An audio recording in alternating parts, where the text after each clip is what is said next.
Hello my wonderful audience, welcome back to Guftagu with Arzoo. I hope आप सब लोग मजे में होंगे। जैसा कि थंबनेल देख के पता लग ही गया होगा कि आज हम स्टैंड अप गर्ल के एपिसोड 3 और 4 का रिव्यू करेंगे। पर आगे का रिव्यू जानने के लिए आपको पहले का रिव्यू देखना जरूरी है, तो जल्दी से ऊपर आई बटन पे क्लिक कीजिए और एपिसोड 1 और 2 का रिव्यू देख के आए और आगे का रिव्यू कंटिन्यू करें। तो आप जब रिव्यू देख के आ ही गए हैं तो चलिए रिव्यू स्टार्ट करते हैं। भाग पीछे मुड़ना नहीं।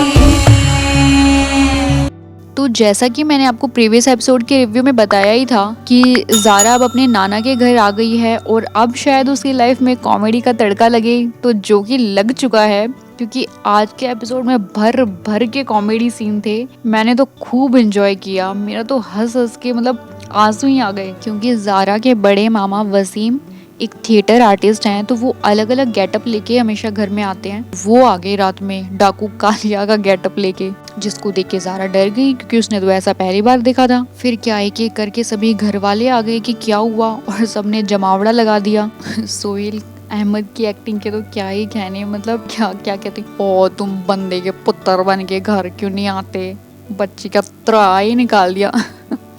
फिर तो सब लोग अपने अपने किस्से सुनाने लग गए कि उनको वसीम ने कैसे कैसे डराया है। फिर रियाला बोलती कि ये एक बार मौत के फरिश्ते के गेटअप में घर आ गए और जब मैं उठी और मैंने देखा मैं डर गई, मैंने सोचा मैं मर चुकी हूँ। कुछ भी। और ऐसे ही राजू जब वॉशरूम में था और ज़ारा चली गई थी तो राजू खांसी कर करके उसे बता रहा था कि मैं वॉशरूम में और नाना जी भी उसे खांसी पूछ रहे थे। और ये देख के तो बिल्कुल गाँव की याद हुई। गाँव में ऐसा ही होता है, कोई भी बड़ा आता है या कुछ भी वैसा होता है तो वो खास के ही बता देते कि मैं यहाँ हूँ, बोलने की ज़रूरत ही नहीं पड़ती उनको। तो बहुत ही रिलेटेबल था।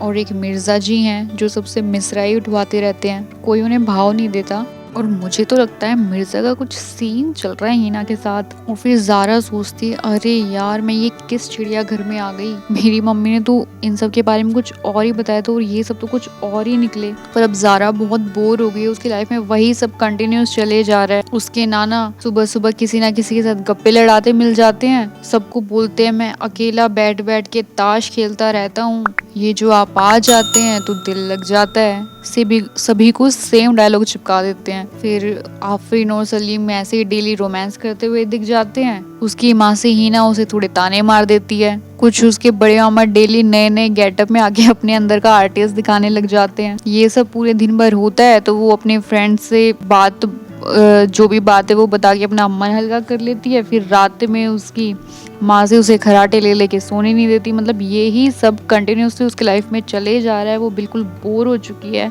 अब वो सोचती है कि नहीं ऐसे तो नहीं चलेगा, मुझे यूनिवर्सिटी जाना पड़ेगा। और वो यूनिवर्सिटी जाने की बात करते हैं और सब ये देख के बिल्कुल ऐसे हो जाते हैं यूनिवर्सिटी जाएगी। उसी चीज़ पे फुल ऑन ड्रामा हो जाता है क्योंकि उनके घर में कोई स्कूल नहीं गया होता और सब बड़े एक्साइटेड हो जाते हैं कि हम इसको कॉलेज छोड़ने जाएंगे, हम जाएंगे। बहुत सारे ड्रामे के बाद वो फाइनली अपने कॉलेज में पहुंच सी जाती है और उसके घर वाले उसको बिल्कुल कॉलेज के अंदर तक छोड़ के आए हैं। और यूनिवर्सिटी में वहाँ आमिर खान साहब उर्फ नाना जी को यूनिवर्सिटी के डीन पहचान लेते हैं क्योंकि जवानी के टाइम पे खान साहब ओपन एयर थिएटर करते थे, ओपन एयर थिएटर में परफॉर्म करते थे और यूनिवर्सिटी के डीन उनके बहुत बड़े फैन थे। और फिर जो उनके किस्से शुरू होते हैं बिल्कुल हंस हंस के पेट दुख जाता है। और ये सब देखना बहुत ही ज्यादा मजेदार था। इस सबको देख के मुझे अपने दादा मेरे बाबा की याद आ गई क्योंकि वो बिल्कुल खान साहब की तरह ही थे,